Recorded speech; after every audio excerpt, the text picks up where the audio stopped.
గౌరవ ముఖ్యమంత్రి వర్యులు నారా చంద్రబాబు నాయుడు గారు మరియు గౌరవ ఐటీ శాఖ మంత్రి వర్యులు నారా లోకేష్ బాబు గారి నాయకత్వంలో, అంతేకాకుండా గౌరవ రాష్ట్ర రవాణా శాఖ మంత్రి వర్యులు మండపల్లి రాంప్రసాద్ రెడ్డి గారి ఆధ్వర్యంలో రాయచోటి నియోజకవర్గంలో ఎన్నో అభివృద్ధి మరియు సంక్షేమ పథకాలను బ్రహ్మాండంగా నిర్వహిస్తున్నాము.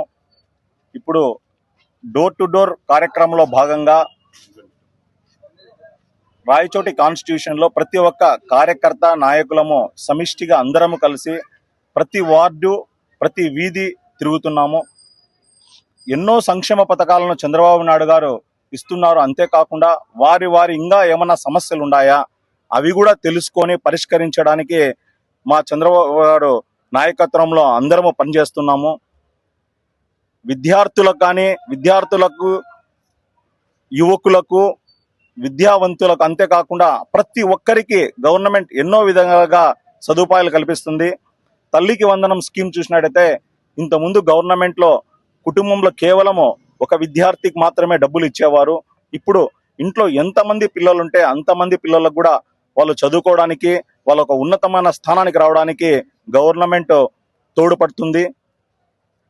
పెన్షన్ విషయానికి వస్తే అంతకుముందు చంద్రబాబు నాయుడు గారే 200 నుంచి 2000 చేసిన గొప్ప నాయకుడు చంద్రబాబు నాయుడు గారు. తర్వాత వచ్చిన ప్రభుత్వం కేవలం 1000 మాత్రమే పెంచగలిగినారు. ఇప్పుడు పెన్షన్ చూసినట్టయితే 4000కు తీసుకొని వెళ్ళే ఘనత కూడా చంద్రబాబు నాయుడు గారికే దక్కుతుంది. ఇప్పుడు రాంప్రసాద్ రెడ్డి గారి ఆధ్వర్యంలో ఈ కాన్స్టిట్యూషన్లో ఎన్నో స్కీమ్స్, ఇప్పుడు మీరు చూసినట్టయితే అన్న క్యాంటీన్ విషయానికి వస్తే అన్ని కాన్స్టిట్యూషన్స్లో 5 రూపాయలు తీసుకుంటున్నారు.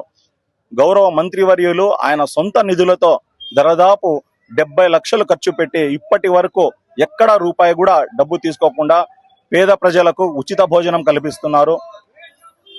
ఇంతకుముందు గ్రామాల్లో కానీ టౌన్లో ఎక్కడ చూసినా కూడా రోడ్ల సమస్యలు ఉండేవి. దాదాపు 300 కోట్లు ఖర్చు పెట్టి ఆయన పోయి చంద్రబాబు నాయుడు గారిని రిక్వెస్ట్ చేసి 300 కోట్లు తీసుకొని వచ్చి రహదారులను కూడా డెవలప్ చేసిన పరిస్థితి ఉంది. ప్రతి గ్రామంలో ఎవరికి కూడా నీటి సమస్య రాకుండా కొన్ని వందల వేల బోర్లు వేసి వాళ్ళను ఆదుకోవడం జరుగుతుంది. ఇటువంటి ఎన్నో సంక్షేమ పథకాలు. మహిళల విషయానికి వస్తే ఎక్కడన్నా వాళ్ళు బస్సులో ఏదైనా ఊరికి పోవాలంటే వాళ్ళ మీద ఆర్థిక భారం పడకూడదని చెప్పి గౌరవ ముఖ్యమంత్రి వర్యులు చంద్రబాబు నాయుడు గారి ఆధ్వర్యంలో ఉచిత బస్సు ప్రయాణం కూడా కల్పించడం జరిగింది. ఎన్నో స్కీమ్స్. ఇప్పుడు రాబోయే కాలంలో ప్రతి మహిళకు ఆయన ఒక వాగ్దానం చేయడం జరిగింది. ప్రతి నెల వాళ్ళకు 45 ఏళ్ళు నిండిన తర్వాత 1500 ఇస్తానని. దాన్ని కూడా త్వరలో ఆయన ఆ వాగ్దానం కూడా పూర్తి చేసుకోవడం చూస్తున్నారు. దుల్హన్ స్కీమ్ ఇంతకుముందు సమస్య ఉన్నది, అది కూడా దగ్గరలో వదిలే ప్రతిపాదన కూడా ఆలోచిస్తున్నారు. మైనారిటీస్ల విషయానికి వచ్చిన బీసీ ఎస్సీ ఎస్టీల కోసం ఎంతో కష్టపడుతున్న నాయకుడు ఎవరంటే చంద్రబాబు నాయుడు గారు. ఆయనతో పోటీ పడి మా మంత్రివర్యులు కూడా ఈ కాన్స్టిట్యూషన్ ని డెవలప్ చేయడానికి ఎన్నో విధాలుగా చేస్తున్నాము. అంతకుముందు ఎలక్షన్లో చూసినట్టుగైతే వాళ్ళు నామినేషన్లు కూడా వేయనేలేదు ఎలక్షన్లప్పుడు. ఎందుకంటే వాళ్ళలో అభద్రతా భావం, మేము గెలుస్తామో లేదో, మేము ఓడిపోతామని వాళ్ళలో అభద్రతా భావం ఉండడం వల్ల అన్ని నామినేషన్లు చించడం జరిగింది.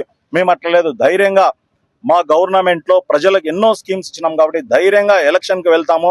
బ్రహ్మాండమైన మెజారిటీతో ప్రతి నాయకుడు కూడా గ్రామాల్లో కానీ మున్సిపాలిటీ కూడా బ్రహ్మాండమైన మెజారిటీతో గెలిచి చంద్రబాబు నాయుడు గారికి గిఫ్ట్ ఇస్తామని చెప్పి విలేకరుల సమావేశంలో తెలియజేసుకుంటున్నాం.